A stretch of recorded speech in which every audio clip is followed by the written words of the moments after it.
L'immobilier responsable, c'est surtout un truc de bobo parisien.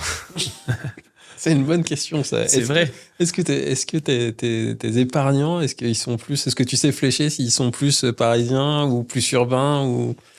Ils sont probablement plus urbains, ouais.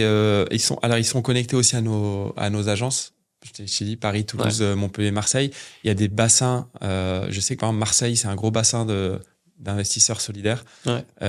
Nous, très représentés sur ces 3 régions. Je pense. Mais la question est bonne.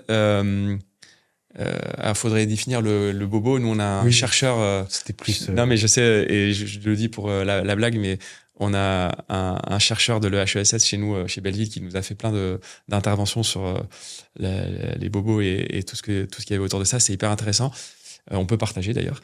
Mais en gros, c'est hyper important. Et tout à l'heure, j'ai dit, quand je parlais de est-ce qu'on est hors sol et est-ce qu'on est en train de venir imaginer notre solution à nous, qu'on s'est inventé dans notre coin, qu'on soit urbain ou pas, mais et est-ce que par exemple, si on demandait l'avis des personnes concernées, est-ce qu'on serait OK avec ce qu'ils vont nous remonter?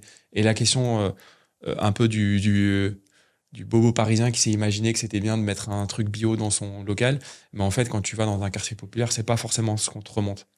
Et c'est clair, parce que en fait, leur premier problème, c'est pas de savoir s'ils vont manger bio ou pas. Oui. Alors, et ça veut pas dire qu'ils sont pas engagés. Et ça, c'est hyper important. On a entendu beaucoup de bêtises là-dessus sur les gens qui ont peu de moyens, ils sont pas moins engagés. C'est juste qu'ils ont un autre problème avant. D'autres priorités aussi. Ouais, ils ont une autre priorité. Donc, en gros, si nous, on veut aider ces personnes à répondre à leurs priorités, il faudra probablement pas qu'on agisse sur le même levier que auprès de personnes qui ont plus de moyens. Donc c'est une bonne question. Et oui, en fait, je pense que oui, on a le luxe et le privilège d'avoir l'argent, le capital culturel de départ pour pouvoir se poser ces questions, pour pouvoir travailler comme on fait, d'avoir monté une boîte, de prendre ce risque-là. Tout le monde ne peut pas faire ça. C'est clairement un luxe. Très bonne réponse. Bien complète.